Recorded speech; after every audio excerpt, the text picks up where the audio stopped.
I know there was maybe a bit too much Nintendo news last video because of all the things that dropped last week, but to finalize the topic, Nintendo announced their plans this week for the big video game expo in Los Angeles.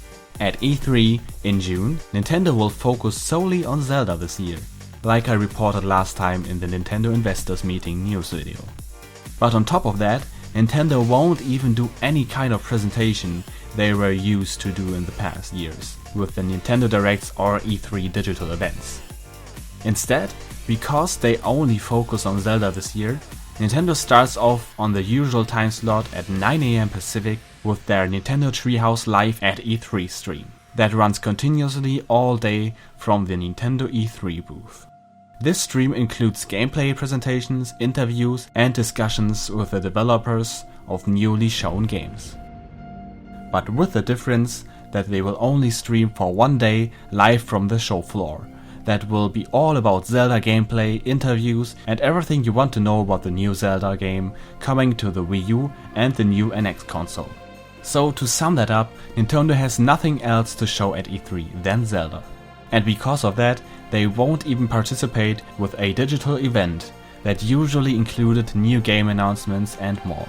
Guess that's a better move than overhyping people with a digital event announcement and to prevent people thinking there is more to come than Zelda. And they made that very clear last week at their investors briefing, that they will only show off the NX a different time after E3. But not everyone was catching the exact quotes and news of last week that resulted in a lot of fans being surprised and shocked. But at that point, I'm just repeating myself, but like I said last time, they take a huge gamble in not showing off the NX at E3 and to take the mainstream media and general hype for the next console.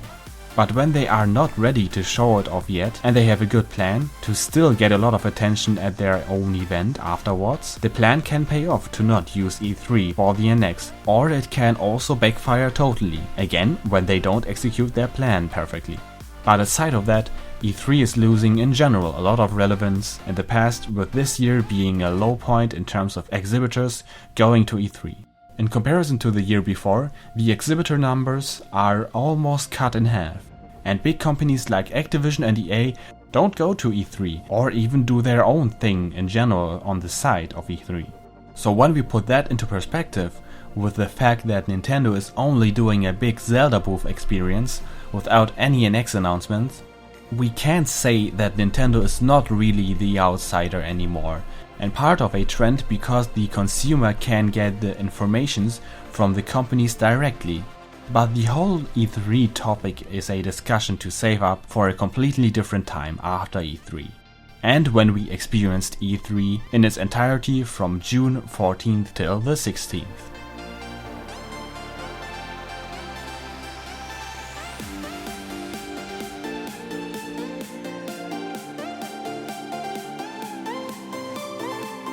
Shifting away from Nintendo, two big franchises in gaming got an announcement and a first trailer this week.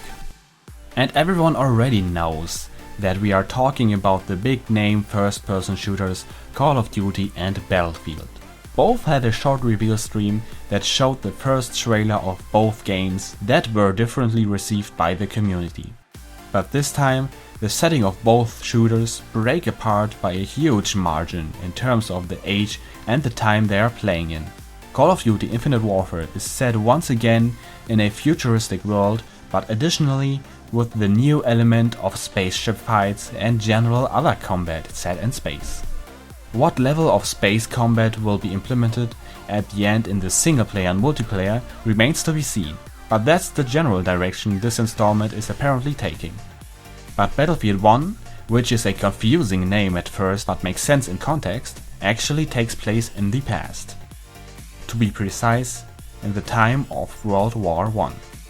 It's not gonna be 100% historically correct in terms of all the artillery and the whole combat, but after the developer dies, the game will be completely different than any Battlefield game before.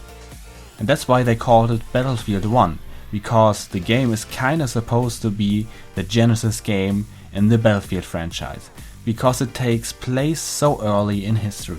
Nothing much more is known than some other details they talked about in the unnecessary hyped up livestream to reveal Battlefield 1. The Battlefield 1 trailer is even much shorter than the Call of Duty trailer and includes almost no gameplay, but the stupid hyping marketing and pre-order politics aside, we will most definitely hear much more information about both games at E3. Battlefield 1 is coming out on October 21st and Call of Duty is coming out together with Call of Duty 4 Modern Warfare Remastered on November 4th. Both games will include some kind of early access for pre-orders, but that shouldn't get you to pre-order video games because buying stuff on promises is not that cool and good either way.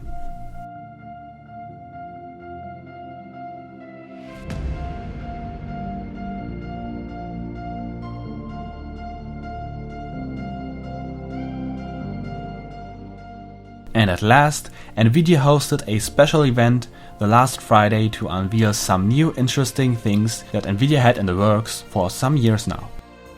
Besides of interesting Nvidia features for graphics cards that the most people probably don't even give some great attention at the beginning, we got something really big and impactful this time.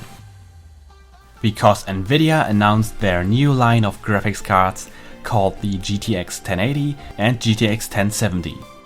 And these two new GPUs are not just normal slight upgrades. The GTX 1080 is an insane leap in terms of graphic processing technology that is based on the new Pascal GPU architecture. But for everyone that doesn't know that much about the recent developments in the graphics processing technology, I will quickly sum up the differences of this new GTX 1080 and 1070 to the previous GPUs. The Nvidia GTX 1080 is essentially on all levels better than the previous ones. That means in terms of performance and speed, the 1080 is up to 3 times faster than the GTX 970, for example. Even much faster than the most expensive GPU available from Nvidia yet, the Titan X. And even though it's much faster in any way, it's still much more energy efficient too. The GTX 1080, following the graph and the informations in the presentation, needs around 180 watts.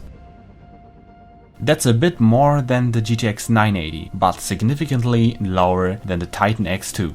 That means that the GTX 1080 and GTX 1070 are pretty much better on every level than the Titan X and every other graphics card in the world.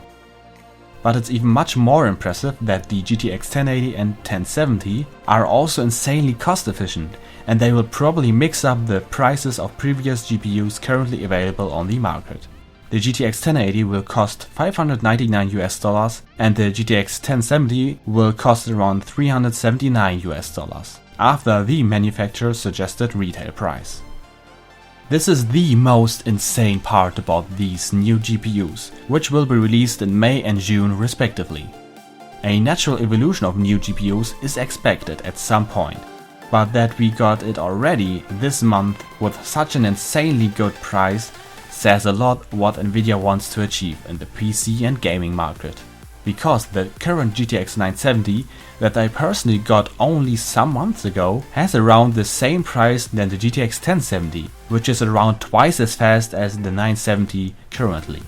So you can literally get an insanely good GPU that is better than the expensive Titan X beginning at June 10th for the same price as the 970. The same is the case for the 1080 and 980 in comparison. This will probably have a huge impact on the market and in gaming in general, because gamer PCs with great and decent GPUs can soon be probably bought and built for a much better price.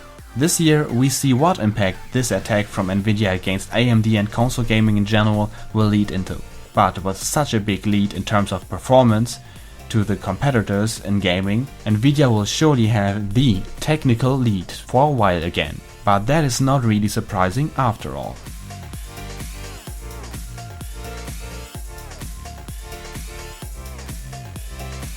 Thanks for watching this crazy mixed up news video. I couldn't dive in too deep in the technical aspects of GPUs and the announcements, but when you are curious about the specs from the new GTX 1080 graphics card series, then check out the sources and links in the video description.